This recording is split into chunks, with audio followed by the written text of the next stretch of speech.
Good afternoon everyone, good afternoon. आप सभी को मेरा नमस्ते, गुड आफ्टरनून। कैसे हैं आप सब लोग? जल्दी से लाइव आइए। जो बच्चे लाइव नहीं आए हैं, एक बार कुछ बच्चे तो मुझे लगता है कि 5 बजने में 2-4 मिनट पहले से ही लाइव आ जाते हैं, है ना। Good afternoon, good afternoon. आप सभी को मेरा नमस्ते। कुछ बच्चे लाइव आ चुके हैं, शंकर प्रसाद आ चुके हैं, धीरज कुमार आ चुके हैं, राहुल राठौड़ आ चुके हैं, प्रियंका आ चुकी हैं और अखनीश आलम आ चुके हैं यहाँ पर। ओहो बहुत तेज तेज कमेंट चल रहे हैं, देख नहीं पा रही हूँ मैं। चलो चलो चलो चलो चलो, सभी को मेरा नमस्ते, सभी को नमस्ते। हाँ जी, एक बार जल्दी से बच्चे, जो 1 मिनट का टाइम देती हूँ, जो अभी तक लाइव नहीं आए वो जल्दी से लाइव आए। और कैसे हो आप सब लोग, ये बताओ सबसे पहले। ठीक हो? अपने आप को जीवित महसूस कर रहे हो? हाँ, सांस वांस प्रॉपर आ रही है कि नहीं आ रही है? एकदम प्रॉपर आ रही है। हाँ, मैं अच्छी हूँ। पूजा, आप बताओ पूजा, आप कैसे हो? चलिए, पूजा होगी, राहुल हो गए, बहुत सारे बच्चे लाइव आ रहे हैं। मैं तो कमेंट पढ़ भी नहीं पा रही हूँ। शंकर प्रसाद आ रहे हैं, जीत राव यादव आ रहे हैं और यहाँ पर हैं साहजरे आलम। ओके, चलो, बहुत सारे बच्चे लाइव आ चुके हैं। आप लोग ठीक है? तो मैं भी ठीक हूँ एकदम। चलिए, थोड़ा सा बारिश का मौसम हो रखा है, बारिश हो रही है थोड़ी सी दिल्ली में 1-2 दिन से, बढ़िया एकदम अच्छा सा मौसम हो रखा है, ठंडा ठंडा ऐसा मौसम है सॉरी कि नींद आ रही है। आप लोगों के यहाँ भी हो रही है क्या बारिश? बहुत गर्मी थी यार, थोड़ा आराम मिला, पता है। चलो फिर क्लास स्टार्ट करें आज की। आ गए हैं सब बच्चे लाइव। पीडीएफ में डलवा चुकी हूँ। राहुल, आप बार बार पीडीएफ के लिए क्यों बोलते हैं? लवकुश कुमार, आप भी पीडीएफ पीडीएफ चिल्ला रहे हैं। मुझे पता है पीडीएफ पीडीएफ चिल्लानी तुम लोगों की आदत है, पढ़ते तुम हो नहीं है पीडीएफ खोल के। चलो ये बताओ, मजा आ रहा है तुम लोगों को इस बैच में पढ़ के? मजा आ रहा है ना? इंग्लिश, रीजनिंग, साइंस, इस वीक तो सारा लगातार आपका साइंस हुआ है ना। अब मुझे लगता है हिस्ट्री करवाना चाहिए, साइंस ज्यादा पढ़ लिया तो। कल और परसों में आपकी हिस्ट्री की क्लास लगेगी, एज आई प्रॉमिस्ड कि शनिवार और इतवार आपके बैच में जीएस का एक सब्जेक्ट होगा, ठीक है। तो 1.5 घंटे की क्लास हिस्ट्री की लगवाएंगे शनिवार और इतवार को। चलिए फिर आज की क्लास स्टार्ट करते हैं। और अगले सप्ताह में मैं ही लूंगी ज्यादा बायो की क्लास, ठीक है, क्योंकि फिजिक्स थोड़ा सा कम करेंगे, फिर बायो की क्लास में थोड़ी ज्यादा करूंगी। एक कह रहे केमिस्ट्री कब स्टार्ट होगी? बेटा जो स्टार्ट हो रहा है वो तो पढ़ लो पहले, वो तो पढ़ लो पहले, है ना। चलिए आइए अब स्टार्ट करते हैं आज की क्लास। तो लास्ट क्लास में हमारा चैप्टर चल रहा था क्या? साइटोलॉजी चैप्टर चल रहा था, कोशिका विज्ञान के बारे में पढ़ रहे थे। अब साइटोलॉजी में हमने क्या क्या पढ़ा वो सुनो। हमने पढ़ा था कि सबसे पहले डेड सेल की खोज किसने की, लिविंग सेल की खोज किसने की। उसके बाद हमने पढ़ा था बच्चा, डेड सेल की, लिविंग सेल की खोज करने के बाद कि भैया जितने भी लिविंग ऑर्गेनिजम्स हैं उनको 2 कैटेगरी में डिवाइड करते हैं। एक होते हैं यूनिसेलुलर, एक होते हैं मल्टी सेलुलर ऑर्गेनिजम्स। फिर हमने पढ़ा सेल थ्योरी। सेल थ्योरी किसने दी थी, सेल थ्योरी के क्या क्या पॉइंट थे, ड्यूट्रोचेट ने क्या कहा था, उसके अलावा रुडोल्फ विर्चो ने क्या कहा था, स्कैलडन एंड स्वॉन ने क्या कहा था, ये सारी चीजें मैंने आपको बता दी थी। उसके बाद में हमने कुछ नोट बनाकर पॉइंट लिखे थे कि इस यूनिवर्स में सबसे बड़ी सेल किसकी है, सबसे छोटी सेल किसकी है, ह्यूमन बॉडी में बड़ी कौन सी है, छोटी कौन सी है, लंबी कौन सी है, हमारे ब्लड में कौन सी बड़ी है, कौन सी छोटी है। इतनी बात हमने प्रीवियस क्लास तक पढ़ ली थी। किसी को कोई डाउट भी नहीं आया होगा, क्योंकि बिल्कुल अभी तक तो कोई समझने वाली चीज चली नहीं। समझने वाली चीजें अब आएंगी। अभी तक तो सिर्फ होते ना फैक्ट चल रहे थे, वो फैक्चुअल नोट्स बना सकते थे आप उनके। आज हमें पढ़ना है कि इतना आइडिया हो गया हमें कि भैया जितने भी लिविंग ऑर्गेनिजम्स होते हैं वो किससे मिलकर बने हुए होते हैं, सेल से मिलकर बने हुए होते हैं। सारे के सारे जीव कोशिकाओं से मिलकर बने हुए होते हैं। तो क्या मैम इन सेल्स के टाइप भी होते हैं? यस, 2 टाइप की सेल्स होती है इस यूनिवर्स में, इस संसार में। जितने भी लिविंग ऑर्गेनिजम्स हैं वो 2 टाइप की सेल से मिलकर बने हुए होंगे। कौन कौन सी सेल्स हैं? तो लिखेंगे कोशिका 2 प्रकार की होती हैं, 2 टाइप्स ऑफ सेल्स। नंबर 1 पे आती है प्रोकैरियोटिक सेल। नंबर 1 आती है प्रोकैरियोटिक सेल। हिंदी में सेम नाम है, हिंदी में इसे कहा जाएगा प्रोकैरियोटिक कोशिकाएं, प्रोकैरियोटिक कोशिकाएं। और दूसरी तरफ आती है eukaryotic cell, prokaryotic, eukaryotic cell. Exam में अक्सर इन दोनों में डिफरेंस पूछा जाता है बच्चों। मैं आपको करवाऊंगी कि जो क्वेश्चन एग्जाम में आते हैं कैसे आएंगे। तो 2 टाइप की सेल्स होती हैं, आइदर प्रोकैरियोटिक और यूकैरियोटिक। अब ध्यान से सुनना, ऐसा कोई जीव जंतु जिसमें प्रोकैरियोटिक सेल होती हैं उसे प्रोकैरियोट्स कहा जाता है। ऐसा कोई जीव जंतु जिसमें यूकैरियोटिक टाइप की सेल्स होती हैं उन्हें यूकैरियोट्स कहा जाता है। तो कभी कभी जब आप आगे एनिमल किंगडम पढ़ोगे तो वहां पर लिखा हुआ होता है यूकैरियोट्स, प्रोकैरियोट्स, तो आप वहां पर कंफ्यूज ना हो, इसलिए मैं आपको अभी क्लियर कर दे रही हूं कि ऐसे लिविंग ऑर्गेनिजम्स जिनमें प्रोकैरियोटिक प्रकार की कोशिकाएं होती हैं they are known as prokaryotes, और जिनमें यूकैरियोटिक होती हैं they are known as eukaryotes. ठीक है, अब बात करते हैं मैम क्या होती है प्रोकैरियोटिक, क्या होती है यूकैरियोटिक। अगर मैं आपको 2 सेल दिखाऊं तो मैं कहूं कि भैया इसमें से बताओ प्रोकैरियोटिक कौन सी है, यूकैरियोटिक कौन सी है। एक छोटा सा डायग्राम दिखा रही हूं, एक जनरल व्यू दे रही हूं, उसके बाद इसे डिटेल में पढ़ेंगे। अगर कोई प्रोकैरियोटिक सेल देखोगे तो वो आपको ऐसी दिखेगी बच्चों। प्रोकैरियोटिक कोशिका इस प्रकार की दिखेगी, और अगर आप कोई यूकैरियोटिक सेल देखना चाहते हो तो बेटा या वो ऐसी दिखेगी, या तो ऐसी दिखेगी या ऐसी दिखेगी। अब बात करेंगे मैम कैसी है, क्या क्या डिफरेंस है इनके बीच में, तो वही तो पढ़ने हैं हमें। सबसे पहले इनके नाम का मीनिंग समझो। प्रो का मतलब होता है बच्चों प्रिमिटिव, और प्रिमिटिव का मतलब हिंदी में होता है प्राचीन। प्राचीन का मतलब होता है पुराना, पुराना जैसे आप पढ़ते होंगे ना पुराना, आप इतिहास पढ़ते होंगे। यू का मतलब होता है न्यू, और न्यू का मतलब होता है नया। तो यहां पर प्रो का मतलब हो गया प्रिमिटिव या प्राचीन या पुराना, यू का मतलब हो गया न्यू या नया। कैरियोटिक टर्म का मतलब होता है बच्चों न्यूक्लियस। न्यूक्लियस, न्यूक्लियस को कहा जाता है केंद्रक। केंद्रक, आप जानते हैं कि ऐसे एक सेल होती है, उस सेल के बीच में क्या होता है, उसका न्यूक्लियस होता है, केंद्रक होता है। अगर हम एक नॉन लिविंग थिंग की बात करते हैं तो वहां पर एटम होता है, परमाणु होता है, और परमाणु के बीचों बीच क्या होता है, उसका न्यूक्लियस नाभिक होता है, और नाभिक में क्या रहते हैं, प्रोटॉन और न्यूट्रॉन रहते हैं। लेकिन अगर हम लिविंग थिंग्स की बात करते हैं तो उनमें क्या होता है, सेल के बीचों बीच न्यूक्लियस केंद्रक होता है, और इनके केंद्रक में होते हैं डीएनए, आरएनए, न्यूक्लिक एसिड होते हैं, जो आगे चलकर मैं आपको पढ़ाने वाली भी हूं। ठीक है, आवाज बिल्कुल सही आ रही है यहां से, तो बिल्कुल सही साउंड है। चलिए, तो प्रोकैरियोटिक और यूकैरियोटिक का मीनिंग क्या है, तो ध्यान से सुनना। प्रो का मतलब हो गया प्रिमिटिव या प्राचीन, पुराना। कैरियोटिक का मतलब हो गया न्यूक्लियस, ऐसा कोई सेल जिसमें पुराने प्रकार का न्यूक्लियस हो। अब पुराने का मतलब ये नहीं है कि बच्चों वो 100 साल पुराना हो गया। पुराने का मतलब है ऐसी कोई सेल जिसमें प्रॉपर उसका न्यूक्लियस का डेवलपमेंट नहीं हो पाया, वो न्यूक्लियस प्रॉपर बन नहीं पाया, वो अविकसित रह गया, मतलब वो लोअर क्लास के एनिमल रह गए, उनकी सेल्स जो हैं वो डेवलप नहीं हो पाई, उनकी कोशिकाएं विकसित नहीं हो पाई। ऐसा कोई सेल जिसमें कोई प्रिमिटिव या पुराने प्रकार का न्यूक्लियस है। पुराने प्रकार के न्यूक्लियस का मतलब है कि जिनका न्यूक्लियस क्या हो गया, अविकसित है, इमेच्योर न्यूक्लियस है उनके अंदर, प्रॉपर न्यूक्लियस उस सेल का बना ही नहीं है, उसे बोलते हैं प्रोकैरियोटिक सेल, उसे बोलते हैं प्रोकैरियोटिक कोशिका। दूसरी तरफ पे आते हैं यूकैरियोटिक। यूकैरियोटिक का मतलब है न्यू, और न्यू का मतलब है एडवांस लेवल का, मतलब ऐसी कोई सेल जिसके अंदर प्रॉपर तरीके से मैच्योर न्यूक्लियस है, उसका विकसित न्यूक्लियस है। आपको प्रॉपर, जब उस सेल को आप माइक्रोस्कोप के नीचे रखोगे तो आपको वेल डिफाइंड न्यूक्लियस मिलेगा। इन सेल्स का जो न्यूक्लियस होता है वो क्या होता है, वेल डिफाइंड न्यूक्लियस, और वेल डिफाइंड का मतलब है प्रॉपर विजिबल होने वाला और अच्छे से दिखने वाला न्यूक्लियस। आप जैसे ही उस सेल को माइक्रोस्कोप के नीचे रखोगे तो तुरंत आप बता दोगे ये उसका न्यूक्लियस है। तो ऐसी कोई सेल जिसका प्रॉपर न्यूक्लियस मैच्योर हुआ है और वो अपने काम कर रहा है, न्यूक्लियस के जो भी काम है वो अपना काम कर रहा है, जिसमें वेल डिफाइंड न्यूक्लियस है, उसे यूकैरियोटिक सेल कहा जाता है। और ऐसा कोई सेल जिसमें प्रॉपर तरीके से न्यूक्लियस है उसका मैच्योर नहीं हो पाया, वो इमेच्योर रह गया, वो वेल डिफाइंड न्यूक्लियस नहीं है, इसमें न्यूक्लियस आपको दिखेगा ही नहीं, और दिखेगा तो हल्का फुल्का ऐसा लगेगा किसी जमाने में कोई न्यूक्लियस था, लेकिन अब वो न्यूक्लियस ना फंक्शनिंग है, ना कोई ढंग से काम कर रहा है उसका।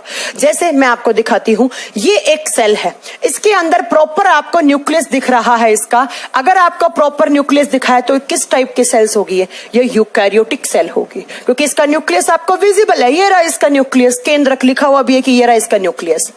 जैसे दूसरा मैं एग्जांपल दिखाती हूं, दूसरी सेल आप देखेंगे ध्यान से, ये वाली। अब मैंने कहा इसके अंदर मुझे न्यूक्लियस दिखाओ, आपको न्यूक्लियस दिखेगा ही नहीं, क्योंकि बेचारा दिखने लायक बना ही नहीं, वो इतना मैच्योर हुआ ही नहीं कि आप उसे देख सकते हो माइक्रोस्कोपिक इमेज, दिख ही नहीं रहा आपको न्यूक्लियस। कहीं आपको न्यूक्लियस लिखा हुआ मिल रहा है? ये न्यूक्लियोइड है, nucleoid is the another thing. Nucleoid nucleus नहीं होता, आगे पढ़ाऊंगी न्यूक्लियोइड क्या होता है। तो ये कौन सी सेल होगी, ये एक प्रोकैरियोटिक सेल होगी। तो सबसे पहला डिफरेंस, जो बेसिक डिफरेंस है और जो इनकी डेफिनेशन बनाता है, वो ये बनाता है कि प्रोकैरियोटिक सेल्स वो सेल्स होती हैं बच्चों जिनका न्यूक्लियस प्रिमिटिव टाइप का है, और जिनमें न्यू का मतलब है वेल डिफाइंड न्यूक्लियस होता है, उसे क्या कहा जाता है आप बताओगे, वो एक यूकैरियोटिक सेल है। दूसरा डिफरेंस क्या आता है इन दोनों में, प्रोकैरियोटिक और यूकैरियोटिक में? बच्चा जब आप आगे पढ़ोगे तो आप एक चीज पढ़ोगे कि ऐसे कोई सेल है, उस सेल के बीचों बीच न्यूक्लियस है, उस न्यूक्लियस के चारों तरफ ऐसे एक मेम्ब्रेन लगी हुई होती है, ऐसे एक मेम्ब्रेन लगी हुई होती है, और उस मेम्ब्रेन को कहा जाता है न्यूक्लियर मेम्ब्रेन। उसे क्या कहा जाता है, न्यूक्लियर मेम्ब्रेन कहा जाता है, और हिंदी में केंद्रक झिल्ली कहा जाता है। कोई भी एक सेल है, उसके न्यूक्लियस के चारों तरफ एक मेम्ब्रेन होती है, जो मेम्ब्रेन उसके न्यूक्लियस को प्रोटेक्शन, सुरक्षा देती है, उसे न्यूक्लियर मेम्ब्रेन कहा जाता है।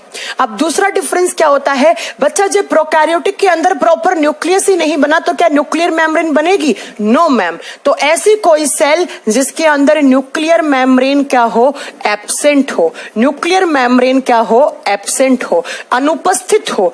हाँ, ये हो सकता है कि हल्का फुल्का अगर उसका न्यूक्लियस बना बेचारे का इमेच्योर सा, तो थोड़ी बहुत कभी न्यूक्लियर मेम्ब्रेन बनी होगी, लेकिन वो रूडिमेंट्री टाइप की होगी, वो क्षतिग्रस्त होगी, वो कोई काम करने लायक नहीं होगी। तो कभी कभी एग्जाम में तो नहीं, एनसीईआरटी में लिखा हुआ है कि भाई जो प्रोकैरियोटिक सेल होती है उनका nuclear membrane is rudimentary. Rudimentary का मतलब है वो पुराना सा बना और वो क्षतिग्रस्त हो गया, वो डैमेज हो गया, वो किसी काम का ही नहीं है। तो आप लिखोगे ऐसी कोई सेल जिसके न्यूक्लियस के चारों तरफ केंद्रक झिल्ली क्या हो, अनुपस्थित हो। केंद्रक झिल्ली क्या हो, अनुपस्थित हो, केंद्रक झिल्ली हो ही ना, और अगर है भी तो थोड़ी बहुत बनी होगी कभी, तो वो बाद में क्या हो गई होगी, डैमेज हो गई होगी, वो क्या हो गई होगी, खराब हो गई होगी। तो ऐसी सेल को प्रोकैरियोटिक सेल कहेंगे जिसमें इमैच्योर न्यूक्लियर मेम्ब्रेन है, इमैच्योर न्यूक्लियस है।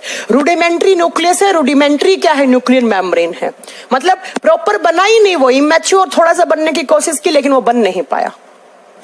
इसीलिए इन सेल्स से बने हुए ऑर्गेनिजम्स को बोलते हैं lower class animal. Lower class के एनिमल्स होंगे जिनके अंदर इस टाइप की सेल्स होंगी।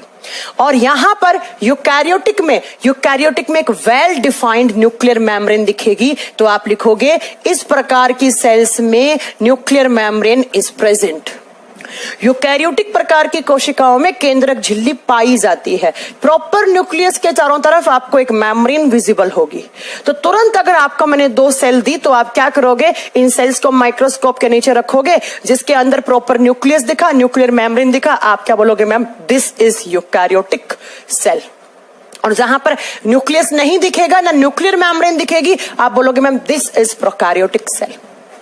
ये एक बेसिक डिफरेंस है, बहुत ही बेसिक डिफरेंस है, ये पहला डिफरेंस है। अब बात करते हैं कि मैम ये सेल्स के एग्जाम्पल क्या होते हैं। आप सब बहुत देर से पूछ रहे हैं मैम इनके उदाहरण दे दो, इनके एग्जाम्पल दे दो। तो प्रोकैरियोटिक सेल के एग्जाम्पल क्या होते हैं, लिखोगे बेटा, इसके उदाहरण आते हैं बैक्टीरिया। जितने भी बैक्टीरिया हैं, जितने भी जीवाणु हैं, बैक्टीरिया लिविंग है, बता चुकी हूं, कोई नई बात नहीं है। और बैक्टीरिया के अंदर किस प्रकार की सेल्स हैं, प्रोकैरियोटिक सेल्स हैं, इसीलिए बैक्टीरिया को बोलते हैं लोअर क्लास एनिमल। हमसे नीचे एनिमल हैं, क्यों, क्योंकि उनकी सेल्स हैं वो इमैच्योर है बेचारों की, प्रॉपर ढंग से बनी नहीं है, बस सेल है। और सेल थ्योरी क्या कहती है, जिसमें सेल है वो लिविंग है, इसलिए हमें इन्हें लिविंग बोलना हमारी मजबूरी है बच्चों। तो पहला हो गया बैक्टीरिया, और दूसरा इसका एग्जाम्पल आता है blue green algae. Blue green algae, और हिंदी में इसे कहा जाता है नीले हरे शैवाल। नीले हरे शैवाल, और इनको शॉर्ट फॉर्म में कभी कभी BGA लिखा हुआ आएगा। इन्हीं का दूसरा नाम होता है सियानोबैक्टीरिया। बच्चों एक बात बताऊं तुम लोगों को, ब्लू ग्रीन एल्गी कोई एल्गी नहीं है, ये एक बैक्टीरिया है, लेकिन ये ऐसी बैक्टीरिया हैं जिनमें क्लोरोप्लास्ट होता है। जिनमें क्या होता है, क्लोरोप्लास्ट, हरित लवक होता है। और हरित लवक है इसलिए ये फोटोसिंथेसिस करते हैं और अपना खाना खुद बनाते हैं, इसलिए इनका नाम ब्लू ग्रीन एल्गी पड़ा।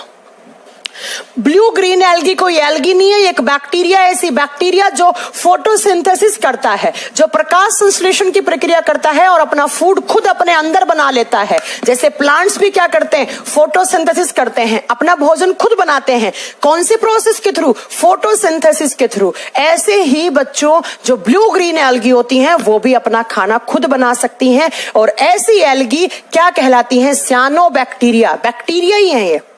BGA, जब भी आप देखोगे BGA तो इसका मतलब क्या होगा, ये एक बैक्टीरिया है।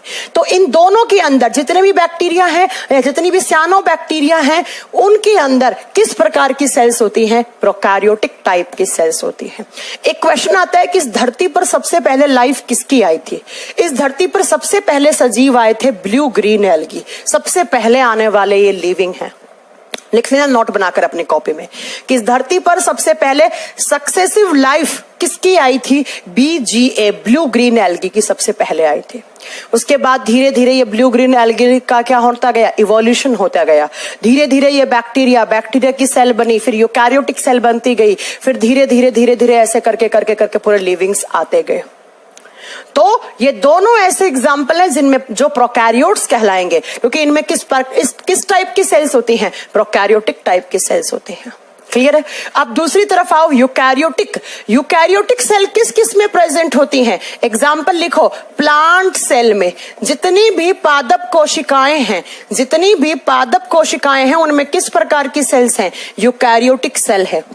दूसरा एग्जाम्पल लिखो, फंगी सेल, फंगी का मतलब होता है कवक, जितने भी कवक हैं उनमें किस प्रकार की सेल्स होती हैं, आप लिखोगे यूकैरियोटिक। जितने भी एल्गी हैं, एल्गी का मतलब होता है शैवाल, ये शैवाल अलग है बच्चों और ये शैवाल अलग हैं। ये तो बैक्टीरिया है, सियानोबैक्टीरिया है, तो ये तो सियानोबैक्टीरिया मैंने बोल दिया है। और नेक्स्ट एग्जांपल लिखोगे इसके अलावा एनिमल सेल, जितने भी एनिमल हैं, जंतु कोशिका, गाय, भैंस, घोड़ा, बकरी, मेंढक, छिपकली, कॉकरोच, केचुआ और हम लोग, मैमल्स की भी सेल यही आएंगी। तो इन सब में किस प्रकार की सेल्स होती हैं, आप बताओगे बेटा यूकैरियोटिक। इसलिए दे ऑल आर क्या है, यूकैरियोट्स हैं। इसलिए इनको अपर क्लास एनिमल कहा जाता है, या आप बताओगे ये अपर क्लास के लिविंग्स हैं। क्यों? क्योंकि इनमें मैच्योर सेल्स हैं, इनमें विकसित प्रकार की कोशिकाएं हैं। तो एग्जाम में क्वेश्चन आएगा कि blue green algae, plant cell, algae cell, fungi cell और एनिमल सेल, इनमें से बताओ कौन सा एक प्रोकैरियोट्स होगा। तो कौन सा होगा prokaryotes, BGA, blue green algae. तो सबसे बेसिक डिफरेंस आपको मालूम चल गया है प्रोकैरियोटिक और यूकैरियोटिक में भैया, जिसमें वेल डिफाइंड न्यूक्लियस होगा, न्यूक्लियर मेम्ब्रेन होगी, दैट इज यूकैरियोटिक सेल। और ये अपर क्लास के लिविंग्स में होती है। अपर क्लास मतलब हाई क्लास, जिनकी सेल्स मैच्योर हुई हैं। और जो लोअर क्लास के एनिमल है, लाइक बैक्टीरिया, लाइक सियानोबैक्टीरिया, बेचारों का ना न्यूक्लियस बना ना न्यूक्लियर मेम्ब्रेन बनी। जैसे एग्जाम्पल सियानोबैक्टीरिया, जैसे एग्जाम्पल जितने भी बैक्टीरियाज हैं सब। ये तो एक बेसिक डिफरेंस हो गया। अब आगे भी इनमें डिफरेंस होते हैं बच्चों। क्या क्या डिफरेंस होते हैं लिखोगे इधर प्रो, मैंने प्रो लिख दिया, समझ जाओगे ना, प्रोकैरियोटिक। इधर लिख दिया मैंने यू, पूरा नाम लिखने की जरूरत नहीं है, आप समझ जाना, प्रोकैरियोटिक, यूकैरियोटिक। अब बात करते हैं मैम अगला क्या डिफरेंस होगा। जब आप अगले डिफरेंस की बात करते हो ना, तो आप एक चीज पढ़ते हो कि सेल्स के अंदर होता है जेनेटिक मटेरियल। क्या होता है, जेनेटिक मटेरियल, जिसे हिंदी में कहा जाता है आनुवंशिक पदार्थ। जेनेटिक मटेरियल क्या होता है, सेल के अंदर ऐसा कोई कंपोनेंट होता है जो जेनेटिक इंफॉर्मेशन को एक जनरेशन से दूसरी जनरेशन में लेकर जाता है। हमारे बॉडी में कुछ ऐसे कैरेक्टर हैं जो हमें पिछली पीढ़ी से मिले हैं, हमें अपने माँ बाप से मिले, माँ बाप के हम में आए, हमारे से हमारे बच्चों में, उनके बच्चों के उनके बच्चों में। तो ऐसा कोई सब्सटेंस जो इन जेनेटिक इंफॉर्मेशन को, इन आनुवंशिक सूचनाओं को एक जनरेशन से दूसरी जनरेशन में लेकर जाते हैं, उन्हें जेनेटिक मटेरियल बोलते हैं। उन्हें क्या बोलते हैं, जेनेटिक मटेरियल बोलते हैं। तो ऐसा कोई भी मटेरियल, ऐसा कोई आपका, आप बताओगे बेटा, आप बताओगे ऐसा कोई भी यहां पर पदार्थ जो आनुवंशिक सूचनाओं को एक पीढ़ी से दूसरी पीढ़ी में लेकर जाते हैं, उसे जेनेटिक मटेरियल बोलते हैं। जैसे आप एग्जांपल पढ़ते हो डीएनए, डीऑक्सीराइबोज न्यूक्लिक एसिड, आगे बहुत डिटेल में पढ़ाऊंगी, अभी सिर्फ डिफरेंस नोट करना है। जो प्रोकैरियोटिक सेल होती हैं उन सेल का जो जेनेटिक मटेरियल है, उन सेल का जो जेनेटिक मटेरियल है प्रोकैरियो, बेटा इसको ना स्टार करना, बीपीएससी तक के एग्जाम में पूछा हुआ क्वेश्चन है कि जो प्रोकैरियोटिक सेल्स होती हैं उनका जेनेटिक मटेरियल है, उनका आनुवंशिक पदार्थ है, वो डीएनए होता है, वो डीएनए होता है, लेकिन इनका डीएनए कुछ अलग टाइप का डीएनए होता है। इनका जो जेनेटिक मटेरियल होता है उसको नाम दिया जाता है न्यूक्लियोइड, न्यूक्लियोइड, या उसको नाम दिया जाता है जीनोफोर। या तो बोलेंगे न्यूक्लियोइड, न्यूक्लियोइड, या बोलेंगे इनके जेनेटिक मटेरियल को आप बताओगे बेटा जीनोफोर। और यही एग्जाम में क्वेश्चन आता है, यही एग्जाम में क्वेश्चन आता है कि किस प्रकार की सेल्स का जेनेटिक मटेरियल, जिनका जेनेटिक मटेरियल न्यूक्लियोइड या जीनोफोर कहलाता है। तो किस प्रकार की सेल्स का? प्रोकैरियोटिक सेल का। अब मैम न्यूक्लियोइड या जीनोफोर का मतलब क्या होता है? ध्यान से सुनना, प्रोकैरियोटिक सेल में न्यूक्लियस तो होता नहीं है, तो इनका जो डीएनए है या इनका जो जेनेटिक मटेरियल है वो न्यूक्लियस में तो है नहीं, और ऐसे ही इनकी सेल में पड़ा हुआ होता है, ऐसे स्प्रिंग का जैसा ऐसे पड़ा हुआ होता है, क्योंकि बेचारों में न्यूक्लियस तो है नहीं। जनरली जो जेनेटिक मटेरियल होता है वो न्यूक्लियस के अंदर पैक्ड होना चाहिए, लेकिन इनके अंदर बेचारियों के पास न्यूक्लियस तो है नहीं। जब न्यूक्लियस नहीं है तो इनका जो डीएनए है वो ऐसे ही बाहर ऐसे स्प्रिंग की तरह ऐसे जाल बंधा हुआ पड़ा रहता है। और ऐसा न्यूक्लिक एसिड या ऐसा कोई डीएनए जो न्यूक्लियस में नहीं है बेटा वो प्रोटेक्टिव नहीं होता है, ये कभी भी कट सकता है, फट सकता है, कुछ भी हो सकता है इसके साथ। तो इनका जो डीएनए जो ऐसे ही बिखरा पड़ा है और जो क्या है, जो अनप्रोटेक्टिव है, जो क्या है, अनप्रोटेक्टिव का मतलब है असुरक्षित है, ये कभी भी टूट सकता है, कभी भी डीएक्टिवेट हो सकता है। तो ऐसा डीएनए जो न्यूक्लियस में नहीं है और ऐसे ही पड़ा है, अनप्रोटेक्टिव है, उसी डीएनए को कहा जाता है न्यूक्लियोइड या जीनोफोर। न्यूक्लियोइड या जीनोफोर। बेचारे जो प्रोकैरियोट्स होते हैं उनके अंदर क्या नहीं होता है, न्यूक्लियस तो होता नहीं है, तो उनका डीएनए ऐसे ही घुमा हुआ पड़ा रहता है बेटा, और वो अनप्रोटेक्टिव है, मतलब वो असुरक्षित है, वो कभी भी डैमेज हो सकता है, क्योंकि न्यूक्लियस के अंदर जो चीज होती है वो हमेशा सेफ रहती है। तो ऐसा कोई डीएनए जो अनप्रोटेक्टिव है और वो ऐसे ही पड़ा सेल के अंदर बिना न्यूक्लियस के बाहर की तरफ पड़ा है ऐसे ही, तो उसे कहा जाता है न्यूक्लियोइड या जीनोफोर। तो आपसे पूछेगा एग्जाम में किस प्रकार की सेल्स का जेनेटिक मटेरियल न्यूक्लियोइड कहलाता है या जीनोफोर कहलाता है, या पूछेगा what is nucleoid, what is genophore, तो आपको वहां पर आपकी सिट्टी बुट्टी गुम हो जाएगी अगर नहीं पढ़ा होगा कॉन्सेप्ट। तो दिखाऊं मैं आपको, आप बोलोगे मैम दिखाओ, ये देखो, ये रहा इनका न्यूक्लियोइड रीजन, ये बेचारों का न्यूक्लियोइड रीजन है, ऐसे ही घुमा हुआ पड़ा है, ऐसे ही कभी भी डैमेज हो सकता है, ये अनप्रोटेक्टिव है, इसीलिए इसका नाम क्या पड़ा है, न्यूक्लियोइड पड़ा है। और इनके डीएनए की एक खास बात और होती है बच्चों, सुनना, इनका डीएनए जो होता है वो होता है सिंगल हेलिक्स। इन सेल्स का जो डीएनए है ऐसे सिंगल हेलिक्स है। सिंगल हेलिक्स का मतलब होता है एक ही कुंडली में घुमा हुआ है, एक कुंडलित, ऐसे एक कुंडली में घुमा हुआ है, और इनका डीएनए होता है बच्चों वो सर्कुलर होता है, गोल होता है, ऐसे एक ही कुंडली है, कोई दो हेलिक्स नहीं है, और ऐसे गोल घुमा हुआ होता है। तो पूछ ले ये किसका डीएनए है? सिंगल हेलिक्स या सर्कुलर डीएनए किस प्रकार की सेल्स में होता है? प्रोकैरियोटिक टाइप की सेल्स में होता है। हाँ जी पूजा, न्यूक्लियोइड का मतलब ही क्या है? ऐसा कोई डीएनए, आप कह रही हैं कि न्यूक्लियोइड का मतलब डीएनए है क्या? बेटा मैं ये कहना चाह रही हूँ कि ऐसा डीएनए, ऐसा जेनेटिक मटेरियल जो न्यूक्लियस में नहीं है तो वो बिल्कुल भी प्रोटेक्टिव नहीं है, अनप्रोटेक्टिव है, तो वो कभी भी डैमेज हो सकता है, और वो सर्कुलर है और वो सिंगल हेलिक्स है। तो इस डीएनए को न्यूक्लियोइड या जीनोफोर कहा जाता है। जबकि आप यूकैरियोटिक की बात करोगे तो यूकैरियोटिक का जो डीएनए है वो किस में होगा? एक तो उन सेल्स के न्यूक्लियस में होगा, सेल्स के अंदर न्यूक्लियस है यूकैरियोटिक में, तो भैया जब न्यूक्लियस है तो डीएनए कहाँ पड़ा होगा? न्यूक्लियस में पड़ा होगा। कहां पड़ा होगा? न्यूक्लियस में। और इनका जो डीएनए होता है वो होता है डबल हेलिक्स। डबल हेलिक्स का मतलब है दो कुंडलियों में, द्विकुंडलित, दो कुंडलियों में घुमा हुआ होता है। एक ऐसे रहती है कुंडली, दूसरी ऐसी रहती है।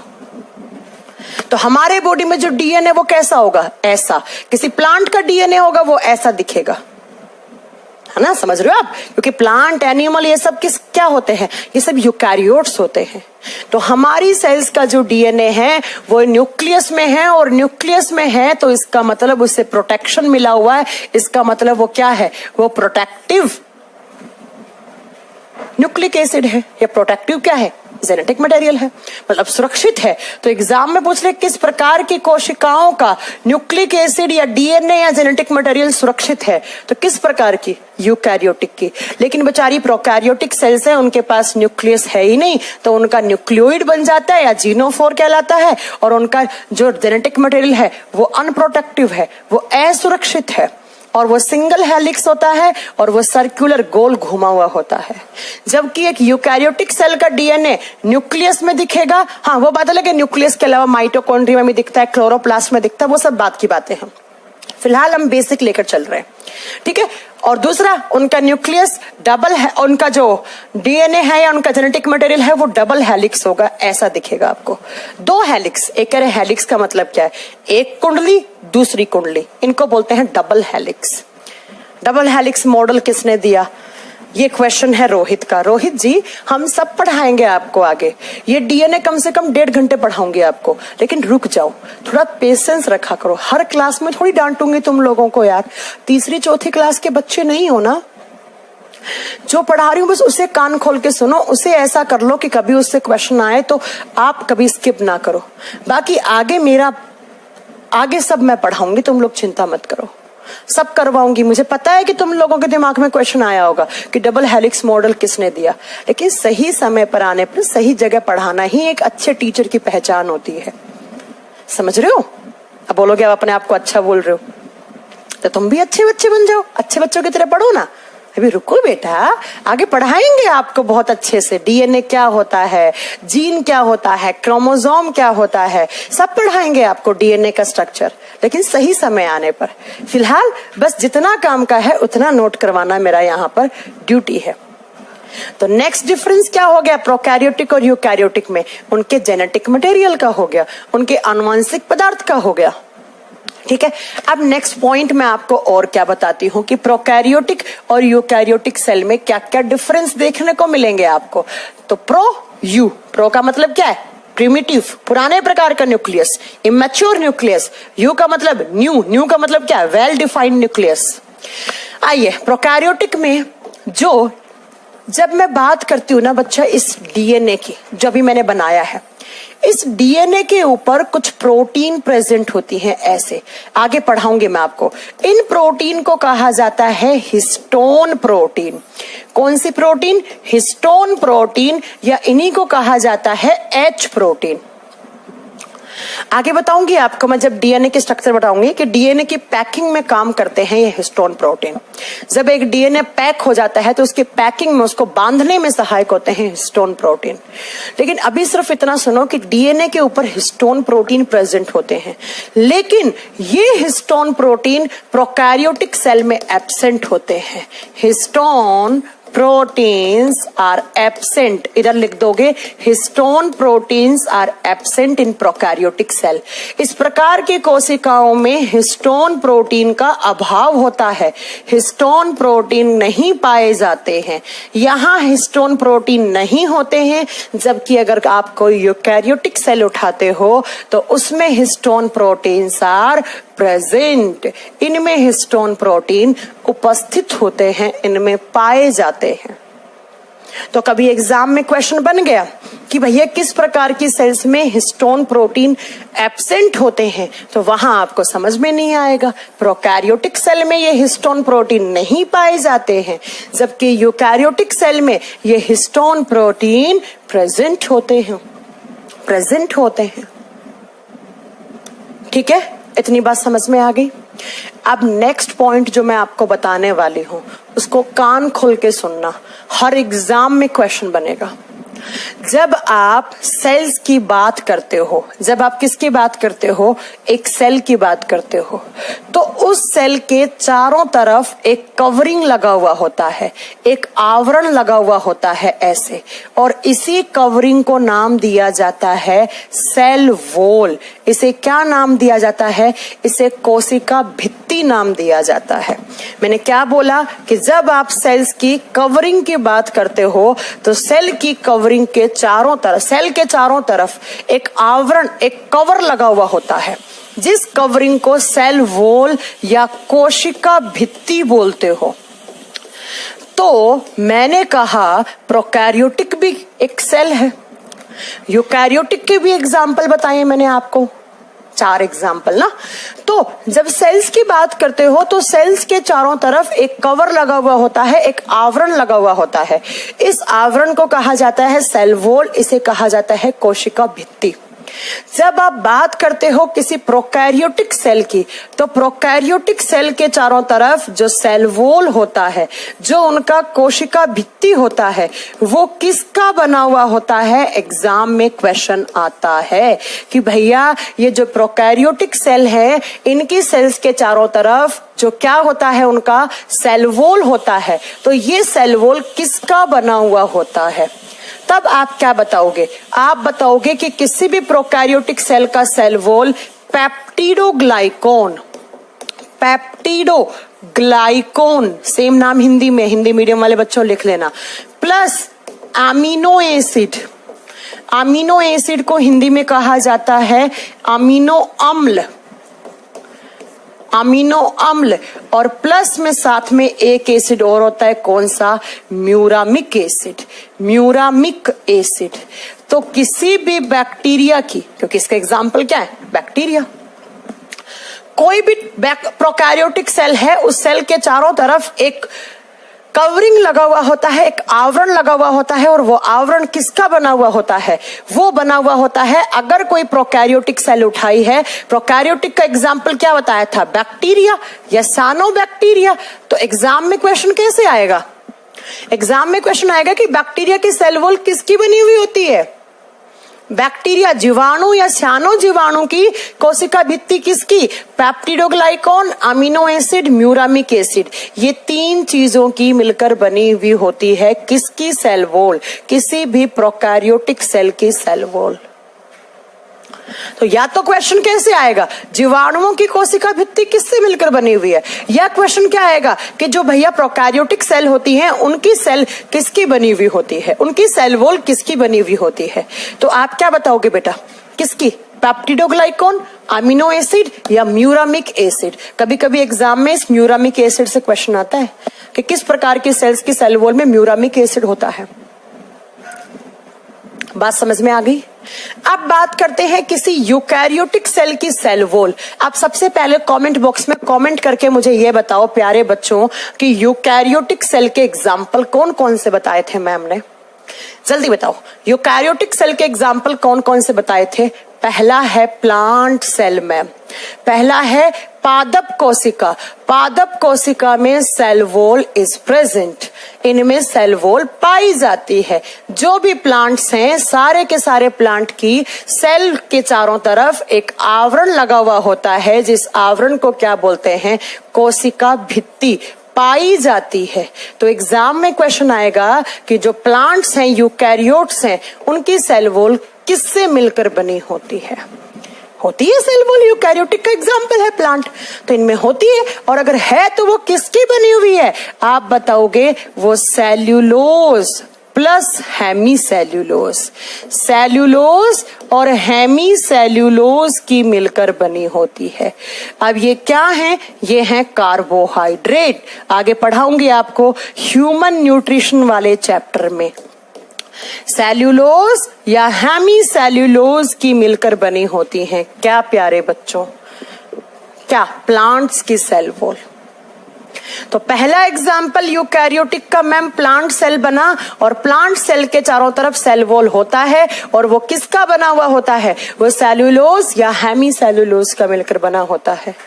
दूसरा एग्जाम्पल क्या बताया था, बताओ। दूसरा एग्जाम्पल बताया था फंगी। फंगी का मतलब होता है कवक, और बच्चों कवक में भी सेल वॉल इज प्रेजेंट। जितने भी कवक होते हैं, जैसे मशरूम एक कवक होती है, जैसे आप रोटी के डिब्बे में रोटी बंद करके रख देते हैं 3-4 दिन के लिए, उसमें फफूंद लग जाती है, वो भी एक कवक है। तो इन कवकों के भी चारों तरफ एक क्या बनी हुई होती है, सेल वॉल बनी हुई होती है। तो एग्जाम में क्वेश्चन पूछेगा कि वो किसकी मिलकर बनी हुई होती है, वो काइटिन की मिलकर बनी होती है। जितने भी फंगस हैं उनके चारों तरफ जो सेल वॉल है, उनका जो कोशिका भित्ति है, वो किससे मिलकर बना हुआ होता है, काइटिन से मिलकर बना होता है। तीसरा एग्जाम्पल क्या लिखा था, इसको 1 नंबर दो, इसको 2 नंबर दो। तीसरा एग्जाम्पल मैम आपने लिखा एल्गी। एल्गी शैवाल। तो शैवालों में भी क्या सेल वॉल होता है, आप बताओगे यस। आगे मैं आपको शैवाल बताऊंगी, रेड कलर के भी होते हैं, भूरे कलर के भी होते हैं, आगे बताएंगे आपको ग्रीन कलर के भी होते हैं। तो जो शैवाल हैं, उन शैवालों की सेल्स के चारों तरफ भी सेल वॉल इज प्रेजेंट, कोशिका भित्ति पाया जाता है। अब ये किसका बना हुआ होता है, तो एल्गीज का जो सेल वॉल होता है बच्चों, वो सेल्यूलोज, और सेल्यूलोज के साथ होता है कैल्शियम कार्बोनेट, और प्लस होता है गैलेक्टोन्स। गैलेक्टोन्स और कुछ साथ में मिनरल्स हो सकते हैं। मिनरल्स का मतलब होता है पोषक खनिज तत्व, खनिज तत्व जैसे कैल्शियम वगैरह हो सकता है। गैलेक्टोन्स, गैलेक्टोन्स और साथ में क्या हो गया बेटा, सेल्यूलोज और कैल्शियम कार्बोनेट। ये किसका फॉर्मूला है, ये कैल्शियम कार्बोनेट का फॉर्मूला है। तो अगर आपसे पूछ ले कि एल्गी की सेल वॉल किससे मिलकर बनी हुई होती है, तो आप क्या बताओगे, एल्गी की cell wall galactans, minerals, cellulose, calcium carbonate की मिलकर बनी होती है। नेक्स्ट 4th एग्जाम्पल में क्या लिखा, 4th में लिखा एनिमल सेल। कोई भी जंतु कोशिका है वो एक यूकैरियोटिक कोशिका है, लेकिन याद रखना कि cell wall is absent in any animal cell. जितने भी जानवर होते इनमें कोशिका भित्ति का अभाव होता है। तो एग्जाम में क्वेश्चन कैसे आएगा, सुनो कितने क्वेश्चन करवा दिए। बैक्टीरिया की सेल वॉल किसका बना हुआ होता है, पेप्टिडोग्लाइकोन का बना हुआ होता है। नेक्स्ट, प्लांट की सेल वॉल किसकी बनी हुई है, सेल्यूलोज की बनी हुई है या हेमी सेल्यूलोज की। एक कवक की कोशिका किसकी बनी हुई है, कोशिका भित्ति काइटिन की बनी हुई है। एक एनिमल सेल, एनिमल सेल का मतलब है कोई जंतु कोशिका है, उसका सेल वॉल किसका बना हुआ होता है। तो बेटा जंतु कोशिकाओं में सेल वॉल होता ही नहीं है, ठीक है। और नेक्स्ट आपसे पूछ ले कि एल्गी, एल्गी का सेल वॉल किसका बना हुआ होता है, आप क्या बताओगे, cellulose, calcium carbonate, galactans and minerals, and minerals. Clear है मेरी बात यहां तक। तो वो कौन से यूकैरियोट्स हो गए जिनमें सेल वॉल नहीं होती, बेटा वो एनिमल हो गए, वो जानवर हो गए। जितने भी सारे जानवर हैं, उन जानवरों के सेल्स हैं, उनके चारों तरफ कोई भी सेल वॉल नहीं प्रेजेंट होती, कोई भी कोशिका भित्ति नहीं पाई जाती। समझ में आ गई मेरी बात। तो सबसे पहले प्रोकैरियोटिक यूकैरियोटिक में क्या पढ़ा हमने आज की क्लास में, कि प्रोकैरियोटिक सेल्स हैं उनके अंदर ना तो न्यूक्लियस होगा वेल डिफाइंड, ना न्यूक्लियर मेम्ब्रेन होगी। इसका एग्जांपल बैक्टीरिया, साइनोबैक्टीरिया। जो यूकैरियोटिक होते हैं उन सेल्स में न्यूक्लियस भी होता है और न्यूक्लियर मेम्ब्रेन भी होता है। प्रोकैरियोटिक सेल्स का जो न्यूक्लिक एसिड होता है या डीएनए होता है वो अनप्रोटेक्टिव है, क्योंकि वो न्यूक्लियस से बाहर है, और वो सिंगल हेलिक्स होता है और वो सर्कुलर होता है। जबकि जो यूकैरियोटिक सेल्स होती हैं उनका जो जेनेटिक मटेरियल होता है वो एक प्रोटेक्टिव फॉर्म में होता है, क्योंकि वो न्यूक्लियस में होता है और वो डबल हेलिक्स होता है, और वो घुमा हुआ नहीं होता है, वो ऐसे खड़ा हुआ होता है। नेक्स्ट डिफरेंस आपने क्या पढ़ा कि जितने भी प्रोकैरियोटिक होते हैं उनमें सेल वॉल होती है और वो पेप्टिडोग्लाइकोन की बनी हुई होती है। लेकिन यूकैरियोटिक में सिर्फ और सिर्फ एनिमल यूकैरियोटिक सेल्स ऐसी होती हैं जिनमें सेल वॉल नहीं होता है, बाकी सब में सेल वॉल होता है। इतनी बात, यहां तक कि क्लास में कोई भी डाउट हो, किसी को भी कैसा भी डाउट हो, मुझसे पूछिए। अभी खत्म नहीं हुआ है, अभी खत्म नहीं हुआ है। कुछ बातें प्रोकैरियोटिक यूकैरियोटिक की बची हैं जो नेक्स्ट क्लास में पढ़ेंगे, लेकिन इससे पहले आपके कुछ डाउट ले लो।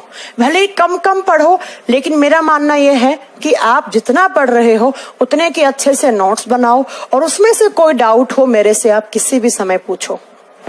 चलो अब स्टार्ट करो अपने डाउट पूछना। हाँ, एक बच्चा कह रहा है मैम प्रोकैरियोटिक सेल दिखा दो। ये रही बेटा प्रोकैरियोटिक सेल, ये इसका न्यूक्लियोइड है, ये इसका न्यूक्लियोइड है, सेल वॉल लिखा हुआ है। बाकी की बातें जो है राइबोसोम वाली, ये सब बाद में करेंगे, ठीक है। ऐसा होगा प्रोकैरियोटिक सेल। तो ये किसकी सेल है? ये एक बैक्टीरिया की सेल है बच्चा।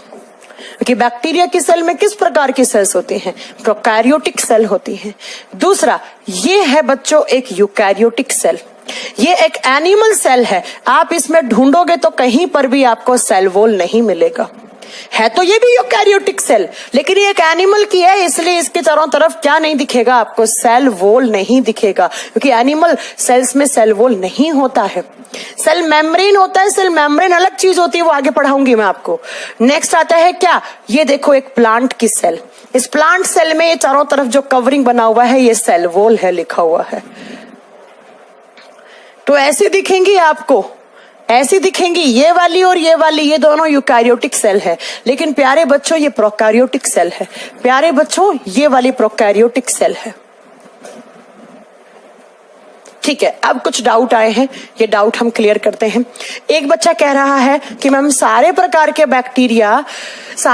बैक्टीरिया में प्रोकैरियोटिक सेल्स होती हैं। यस, ऐसा कोई बैक्टीरिया नहीं है जिसमें यूकैरियोटिक सेल्स होती हैं। इसीलिए हम बैक्टीरियाज को बोलते हैं लोअर क्लास एनिमल, निम्न जाति के सजीव कहते हैं हम। और जिनमें यूकैरियोटिक सेल्स होती हैं वो अपर क्लास के एनिमल्स होते हैं। और पूछिए किसी का कोई डाउट है? जितेंद्र जी का कहना है कि सियानो बैक्टीरिया क्या होते हैं। जितेंद्र जी, सियानो बैक्टीरिया ऐसे बैक्टीरिया हैं जिनके पास खुद का क्लोरोप्लास्ट होता है, उनके पास हरित लवक होता है, इसलिए वो अपना खाना खुद बना सकते हैं। वो फोटोसिंथेसिस करके अपने बॉडी के अंदर ही ग्लूकोज बना लेते हैं, जैसे प्लांट्स करते हैं। वैसे ऐसा बैक्टीरिया जो खुद का भोजन खुद प्रिपेयर कर सकता है, उसे सियानो बैक्टीरिया या उसे BGA ब्लू ग्रीन एल्गी कहा जाता है। And please for God sake याद रखिएगा, ब्लू ग्रीन एल्गी नहीं होते हैं। एल्गी इधर आते हैं यूकैरियोटिक में, ब्लू ग्रीन एल्गी इधर आते हैं। एक कह रहे हैं मैम धरती पर सबसे पहले लाइफ किसकी आई थी? बताया तो है बेटा, सबसे पहले सियानो बैक्टीरिया आए थे, BGA आए थे। नो मैम, नो मैम, आप बहुत अच्छा पढ़ाती हैं। ऐसा नहीं है, मैं ठीक ठाक पढ़ा लेती हूँ, लेकिन आप लोगों को समझ में आ रहा है, वो मैटर करता है बेटा, वो मैटर करता है। मैम आप कहाँ से क्लास ले रही हैं? स्टूडियो से क्लास ले रही हूँ, दिल्ली से। और कहाँ से क्लास लूंगी? बारिश हुई है? ले बताओ, मैं कह रही हूँ डाउट पूछो, तुम लोग बात कर रहे हो बारिश हुई है क्या? हाँ बारिश हो रही है दिल्ली में, कल भी हुई थी, आज भी सुबह हल्की हल्की बूंदाबांदी हुई है। थोड़ा सा आराम है गर्मी में, नहीं तो बहुत तगड़ी गर्मी थी। एक कह रहे रिकॉर्डेड क्लास है। ओ भाई रे, बताओ अब क्या कर सकते हैं? मैं अपनी नसें काट के आपको खून टपका के दिखाऊं लाइव कि ये लाइव क्लास है? हाँ, मैं अपनी नसें काट के तुम्हें खून टपका के दिखाऊं कि लाइव क्लास है? बेटा ये लाइव क्लास है, और आज डेट है 16 जुलाई, 16 जुलाई है आज, और ये बिल्कुल लाइव क्लास है। मुझे कोई इंटरेस्ट नहीं है, अगर मैं रिकॉर्ड करके चला सकती हूँ तो मैं लाइव भी तो पढ़ा सकती हूँ ना। अजीब हो यार तुम लोग। कुछ बच्चे मैंने देखे हैं, सिर्फ उनको इस चीज से मतलब होता है कि एक टीचर को कैसे परेशान किया जाए। वो टीचर कैसे ना कैसे करके सबसे कम अपना आउटपुट दे क्लास में। उनमें से एक ये है शंकर प्रसाद, जो कह रहे हैं कि रिकॉर्डेड क्लास है। कोई बात नहीं शंकर प्रसाद, हम आपका नाम ले रहे हैं, फिर भी आपको रिकॉर्ड क्लास लग रही है, तो गॉड ब्लेस यू बेटा।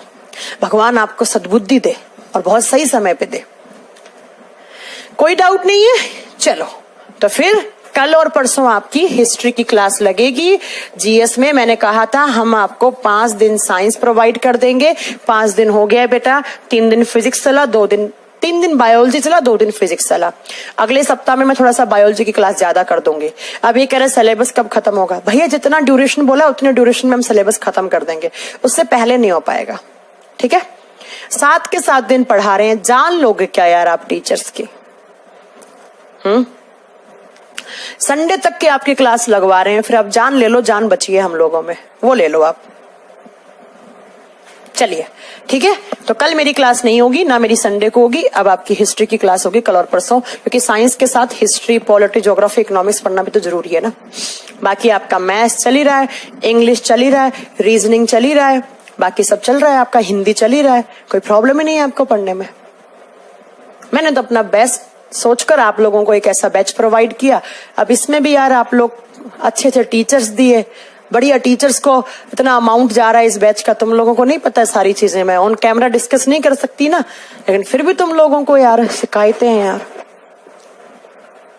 चलो आज के लिए इतना बहुत है, खुश रहिए, अच्छे से रहिए, है ना, बढ़िया से पढ़ाई करते रहिए। Thank you so much, bye.